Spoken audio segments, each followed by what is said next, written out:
definitely describe Hungry House better than I can. I'm not even gonna try. So can you describe it for me? Sure. So, Hungry House partners with the next generation of up and coming chefs to launch their signature menu items in our proprietary kitchens. And essentially partner with them to select the menu items that they're most known for. And then our team is actually trained on those recipes, cooking them in our kitchens, and then making them available for pickup and delivery for purchase on our native web platform or at our actual physical storefront with kiosk ordering. But you do not call yourself a ghost kitchen, correct? Well, we call ourselves a ghost kitchen, but we're an anti-ghost kitchen, which means that, we have certain values that I think are really important. And the whole start of this was really just to create a new dialogue around some of the shortcomings of the existing ghost kitchen industry.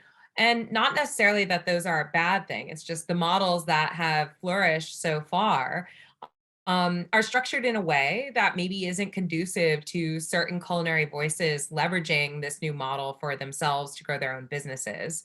And so I would definitely say we are a ghost kitchen. We're leveraging technology in really unique ways, but we're doing it in a very intentional manner so that we can really open up this realm of opportunity to, maybe a section of the culinary industry that hadn't yet considered ghost kitchens as a viable partner for their business. So what do you consider some of the shortcomings of the ghost kitchen industry? I mean, there are many. You're not alone in thinking that there are shortcomings. What are some of the Yeah. ones that you consider? Well, I would say even like the first and most obvious one that's maybe not even specific to ghost kitchens, but it is inherently part of the industry is just reliance on third-party delivery platforms. Now, these have provided a lifeline to many restaurants throughout the pandemic, don't get me wrong, but it does come with their own kind of challenges, which is either the commission that comes attached to the revenue you earn or just the simple fact that you can't control your data. And so much of Hungry House is about, providing a way for these creators to list their food online, but to do it in a native web platform that is run by Hungry House so they have complete access to all of their data. And also, it's a far more profitable delivery business because we're not paying the marketplace commissions, but rather leveraging a network of couriers. Another shortcoming is that, so many of these brands that are scaling like 1,000 locations instantly, it's immense growth, but at the same time, not without quality control issues. Scaling that fast and also leveraging other teams' kitchens means that, you have a really diverse network of operators to manage to make sure that they're executing menus correctly. And so when we think about the importance of how creators are now leveraging, different ways to monetize their online brands, what's so important is that quality is there through and through, and especially when it's something like food. And so seeing quality control issues, I think, makes a lot of people nervous about leveraging ghost kitchens for their brands. And so it's something we take seriously. And our model with more end-to-end control really allows our partners to feel confident that we're doing what it takes to launch their brand digitally, but in a very responsible way. And I would say the final piece is that, you know, there's this weird kind of cognitive dissonance for consumers who are purchasing food from ghost kitchens, where I think more often than not, the operator's in the position of actually pretending to be that restaurant. And I think that for consumers, there's something inherently off about that structure because food is very personal. And, all of our first experiences with great hospitality and food comes from like sitting physically in a restaurant, understanding your surroundings, the story, seeing the menus, seeing the cooks, etc. We're now getting so divorced from that. It's really hard to know who's doing what. And so for Hungry House, in that lens, we also really own the fact that it's Hungry House cooking the food. We see these as transparent partnerships where Hungry House itself can actually add a lot of value to these brands because we take our supply chain so seriously. We're sourcing from great partners. We have like best in line partnerships here, and we are bringing that to all of our partners, telling the customers about it, and they understand that Hungry House is making all of this happen. And so, having that transparency we feel is really important for our customer experiences going into the future. Well, talking about customer experience, your website is beautiful. Thank Now, you. I'm clearly a millennial, I and I love it. It's clearly aimed at people who, want a beautiful experience, who are in it for more than just, clicking on a button. You're in it for a whole experience. Was that part of, when you were designing it talks about that these chefs are just season one, and that like that's such a cute element. Was the whole design part of the way that you were thinking of Hungry House? Yeah, of course. Like all of our values really come through in the design approach we took to our actual web platform. So much of what we also wanted to do when taking on the Ghost Kitchen model was really providing a platform that not only allowed, our partners to actually push customers to a place to like purchase the food and yes, click like order now, but we also felt that virtual brands have a very limited amount of time to make a strong connection with a customer. And so we actually wanted to tell their story alongside commerce. So we thought about it as integrating content and commerce. And it's proven out that with recent surveys done, consumers actually prefer to order directly from restaurants. They want to actually feel the brand experience, even if it is a digital one. And so, as much as we could, we sought to infuse brand elements in the actual e commerce experience.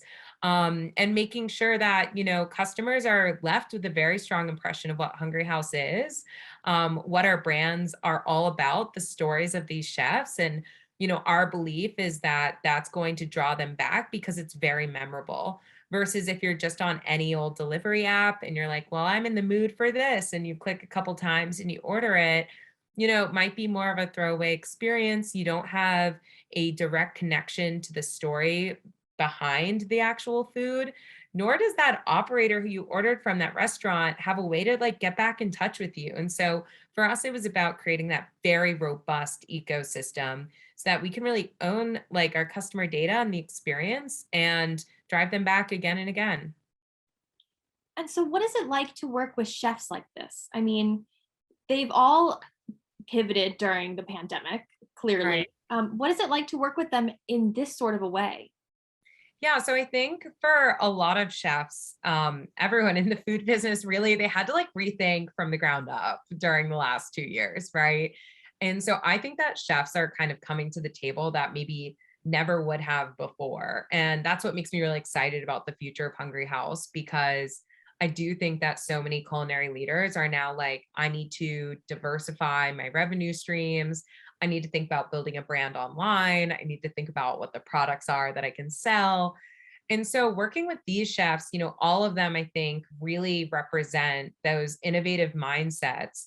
Specifically like Woldy Cucina, Woldy Reyes, the chef behind it, he had a catering company. He was doing events. And so you have to imagine that the last 2 years was just a complete shift in mindset for him. And so when we first started talking about Hungry House, I think that him and then there are many others like him who are thinking, you know, who are the partners that I can align with to help me scale my business in a way that is going to be easier to scale, more insulated from the pandemic and other potential risk factors.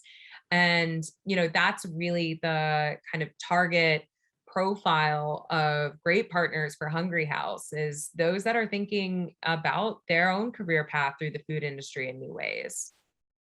And how did you come to this idea? I mean, that's the big question here, I guess. Yeah, I mean, it's funny because I don't necessarily think of it as like a brain blast of a big idea, but rather like a strategy that was developed after really having a front row seat to everything that's happened in the ghost kitchen industry, for the last two, like really 4 years, but last 2 years in particular. Prior to starting Hungry House, I was the COO at Zool, which sold to Kitchen United this summer. And in that role, I was very fortunate to see pretty much every model of Ghost Kitchen, come before us, whether we were partnering with them in our facility or licensing the technology. And so I started to just see themes, whether it was, operators creating their own brands, but without like a really strong customer acquisition plan. The importance of having a storefront for hyper local customer acquisition.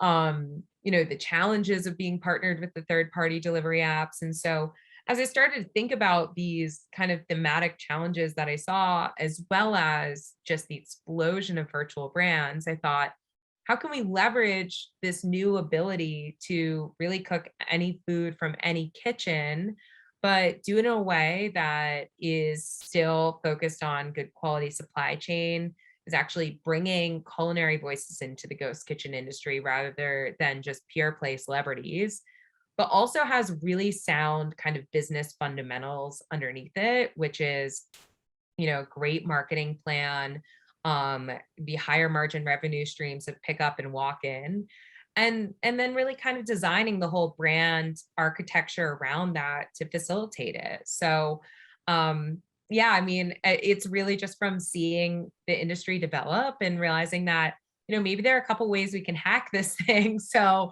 that not only can we, have super innovative culinary partnerships that are really exciting to customers, but a really strong business with differentiated, margins versus a regular ghost kitchen.